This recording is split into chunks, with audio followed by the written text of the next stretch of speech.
Hello everyone, good morning to all. In fluid flow operation, in which we're discussing in previous lecture hydrostatic equilibrium. So, in hydrostatic equilibrium, we discuss at any vertical column કે જે આપણે એક height ઉપર શું consider કર્યું હતું, એક plane consider કર્યું હતું, એ પોઈન્ટ ઉપર આપણે એનું પ્રેશર મેઝર કર્યું હતું અને P પ્લસ ડીપી હાઈટ ઉપર આપણે શું કર્યું હતું, એનું પ્રેશર મેઝર કર્યું છું. સો ત્યાં આપણે પ્રેશર એઝ વેલ એઝ એની ફ્લુઇડ ડેન્સિટી આપણે મેઝર કરી હતી અને એના પરથી આપણે એક ઇક્વેશન ડિરાઈવ કર્યું હતું. સો દેટ ઇઝ કે fluid element is equilibrium.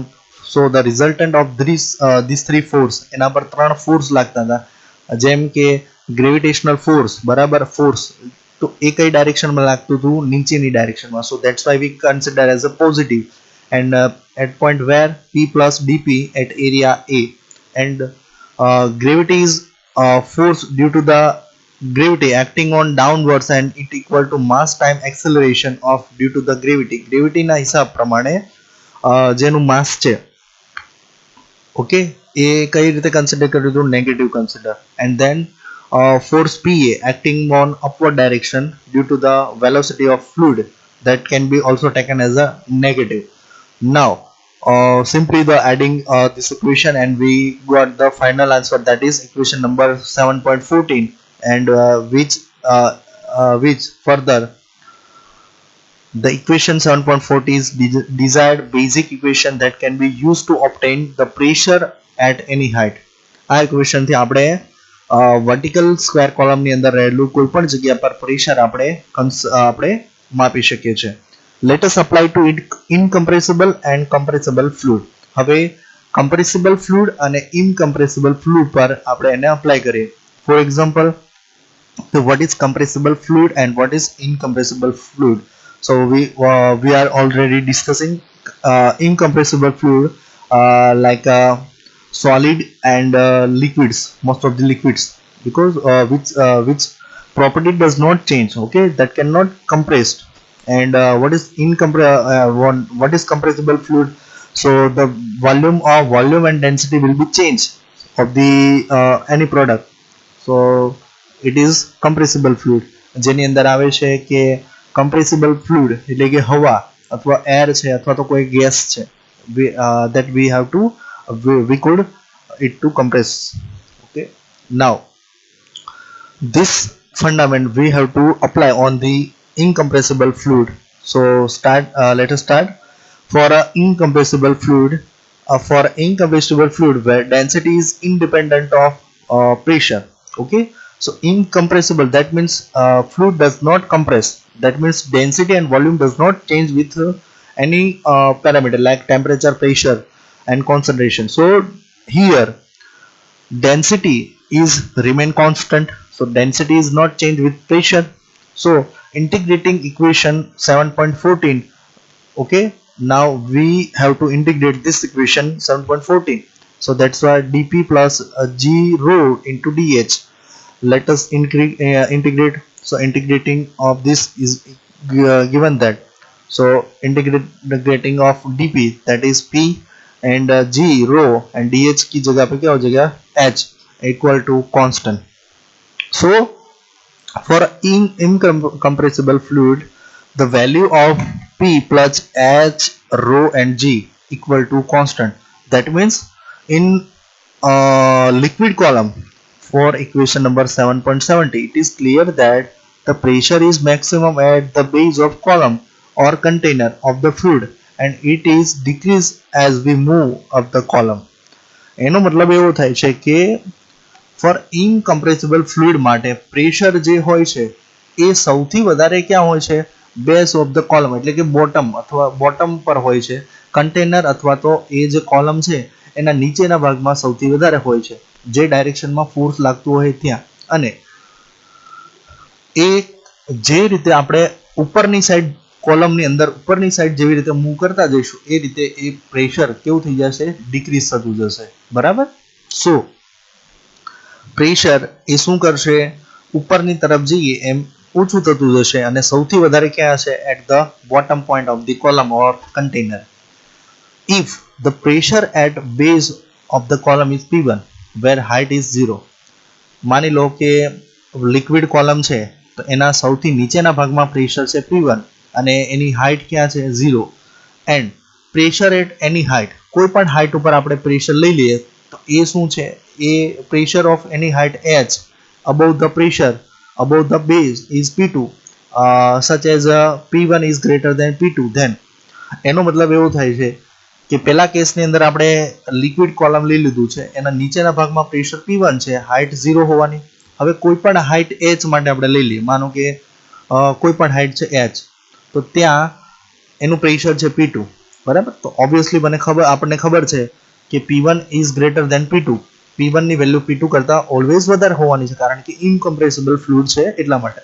ચાલો, so next we have to integrate this equation and we got so 7.17 ને આપણે ઇન્ટિગ્રેટ કરવાનું છે with respect to pressure and height.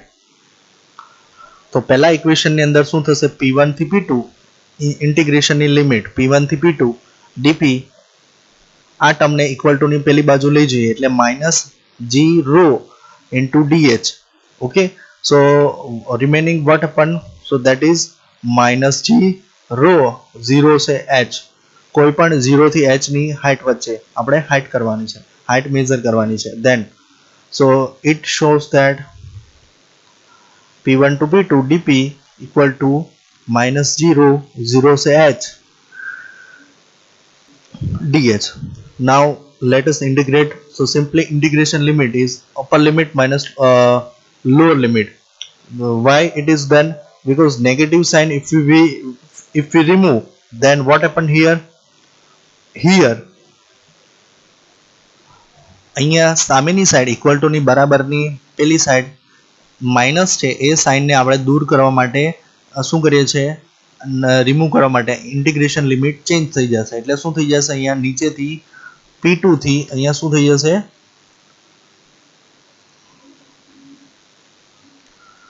P2 થી P1, બરાબર. હવે ઇન્ટિગ્રેશન લિમિટ શું થાય? Upper limit minus lower limit. તો અહીંયા P1 છે તો P1 minus P2 equal to g rho અને simply upper limit minus lower limit તો h minus 0 that is h. તો અહીંયા શું મળશે આપણને? P1 માઇનસ P2 બરાબર શું થશે? h rho અને g, where P1 and P2 are expressed in the terms of Newton per meter square. Pressure છે ન્યૂટન પર મીટર સ્ક્વેરમાં, density rho in the kg per meter cube અને height છે h is in mm, g is in gravitational unit that is meter per second square.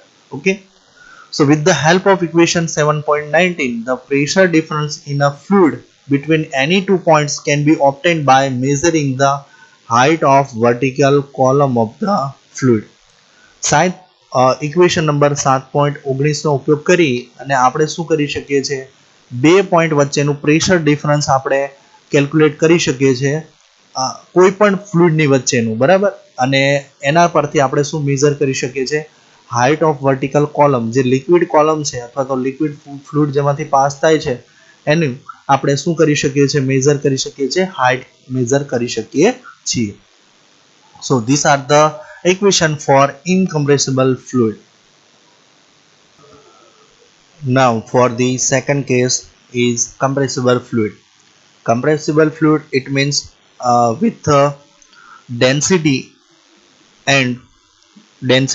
and volume of fluid does not change with change in a temperature, pressure and composition and concentration of the product.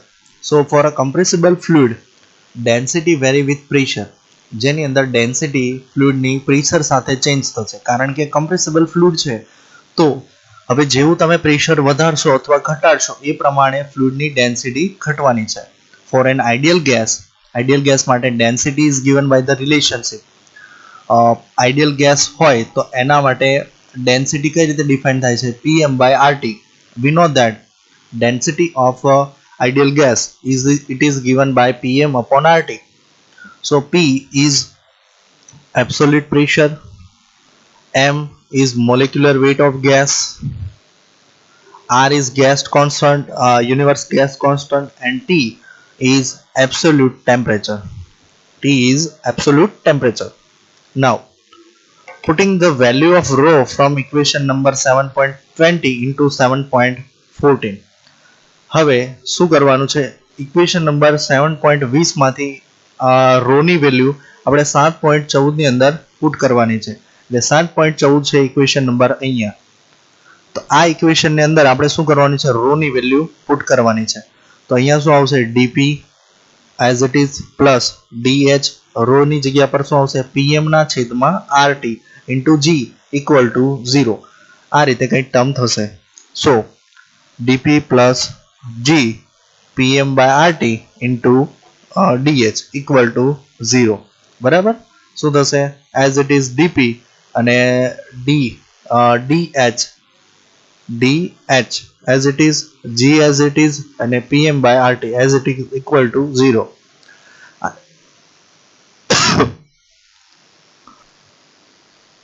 So these are the equation number 7.21. Now rearrange this equation and it gives the value. So હવે શું કરવાનું છે? dp અહીંયાથી pm by rt છે તો p ને નીચે લઈએ તો dp by p plus g into m ના છેદમાં rt into dh equal to 0. આને આપી દી ઇક્વેશન નંબર 7.22. શું કર્યું છે? 7.21 માંથી p ને dp ના છેદમાં લઈ લઈએ છે, dp ના છેદમાં p. બરાબર? સો ધેટ્સ વાય શું થઈ જશે હવેનું ઇક્વેશન? તો dp ના છેદમાં p g into m by rt dh equal to 0. આ ઇક્વેશનને આપણે શું કરવાનું છે? ઇન્ટિગ્રેટ કરવાનું છે. ઇન્ટિગ્રેશન કરવાનું છે with respect to this equation. અને let us see what happened. તો ઇન્ટિગ્રેશન આ ઇક્વેશનનું કરવાનું છે. તો ઇન્ટિગ્રેશનનો નિયમ છે તો આ રીતે વેલ્યુ હોય એકના છેદમાં, તો એકના છેદમાં x હોય તો એને કન્સિડર કરવામાં આવે છે ln x. બરાબર? સૂત્ર છે ઇન્ટિગ્રેશન માટેનું 1/x હોય તો એની જગ્યા પર શું લખવાનું હોય છે ઇન્ટિગ્રેશન માટે? ln x. તો અહીંયા 1/p છે તો એની જગ્યા પર શું આવશે? ln x. એટલે કે અહીંયા શું આવશે? ln p. આની જગ્યા પર plus g as it is, m upon rt as it is, અને એ શું છે? કોન્સ્ટન્ટ છે વેલ્યુ, તો એ કોમન થઈ જશે અને અહીંયા શું આવી જશે? ઇન્ટિગ્રેશન ફ્રોમ 0 થી dh એટલે કે h એટલે 0 થી h. તો એ શું આવી જશે? અહીંયા ખાલી h અને 0 ની જગ્યા પર કોન્સ્ટન્ટ. ઓકે. નાવ હવે આપણે કરવાનું છે ઇન્ટિગ્રેટ કરવાનું છે આ ઇક્વેશનને. ધીસ ઇક્વેશન એટલે કે આ ઇક્વેશનને આપણે ઇન્ટિગ્રેશન કરીએ with respect to pressure from P1 થી P2. કોઈ પણ પ્રેશર કોમ્પ્રેસિબલ ફ્લુઇડની અંદર કોઈ પણ બે પ્રેશર અને કોઈ પણ બે હાઇટની વચ્ચે. તો અહીંયા શું થશે? ઇન્ટિગ્રેશનની લિમિટની અંદર તો ln p છે that means P2 upon P1 થશે. બરાબર? અહીંયા ઇન્ટિગ્રેશન આપીએ P2 અને P1. બરાબર? તો અહીંયા શું થશે? ln p નું P2 upon P1 as it is g upon g into m rt. અહીંયા શું થશે? into h2 minus h1. બરાબર? અહીંયા શું આપીએ છે? ઇન્ટિગ્રેશન આપીએ છે અહીંયા બંને વચ્ચે. બરાબર? આ જે પોઈન્ટ છે અહીંયા શું આપીએ છે આપણે? ઇન્ટિગ્રેશનની લિમિટ. એટલે અહીંયા શું થઈ જશે? h ની જગ્યા પર h2 minus h1 equal to constant. હવે આ ટર્મને આપણે ક્યાં લઈ જઈએ છીએ? બરાબરની બીજી બાજુ. એટલે શું થઈ જશે? ln p2 upon p1. બરાબર? અહીંયા શું કરીએ છીએ આપણે? અહીંયા ઇન્ટિગ્રેશન લિમિટ મૂકીએ છીએ સાના ઉપર? p1 થી p2 માટે. એટલે મેઇનલી અહીંયા જ તે p1 અને p2. બરાબર? as per we see that અહીંયાથી ઇન્ટિગ્રેશન લિમિટ આપવાની છે p1 થી p2 અને બીજી જગ્યા પર શું આપવાનું છે? h1 થી h2. અહીંયા p1 થી p2 અને h1 થી h2 આ ઇક્વેશનની અંદર. બરાબર? તો અહીંયા શું થશે? p1 એટલે કે ln p2 upon p1. બરાબર? આની જગ્યા પર અને શું થઈ જશે? આને બરાબરની પેલી બાજુ લઈ જઈએ છે એટલે શું થશે? માઇનસ g m અને h ની જગ્યા પર h2 minus h1 અને છેદમાં rt. આ રીતે કઈ ઇક્વેશન થશે. નાવ સો ln છે એને ઇક્વલ ટુ ની પહેલી બાજુ આપણે જ્યારે લઈ જઈએ, બરાબર, મૂવ કરીએ, તો એનું શું થઈ જશે? ln નું થઈ જશે એક્સપોનેન્શિયલ ફંક્શન, બરાબર. ln જે છે, ln એને ક્યાં લઈ જઈએ છીએ આપણે? ઇક્વલ ટુ ની આ બાજુ, એટલે ln ની જગ્યા પર લખી શકાય exponential. So p2 upon p1 is equal to exponential into function of minus g m by rt into h2 minus h1. Okay, so this equation is known as a barometric equation and it gives us to idea of pressure distribution within the ideal gas for isothermal condition. એનો મતલબ એવો છે કે 7.25 number equation આપણને એને ઇક્વેશનને કહેવામાં આવે છે બેરોમેટ્રિક ઇક્વેશન, એન્ડ એ શું કરે છે? આઈડિયા આપે છે આપણને distribution for ideal gas and isothermal કન્ડિશનની અંદર, અને કોઈ પણ બે પોઈન્ટની વચ્ચે એને હાઇટ અને એનું પ્રેશર આપણે મેઝર કરી શકીએ છીએ.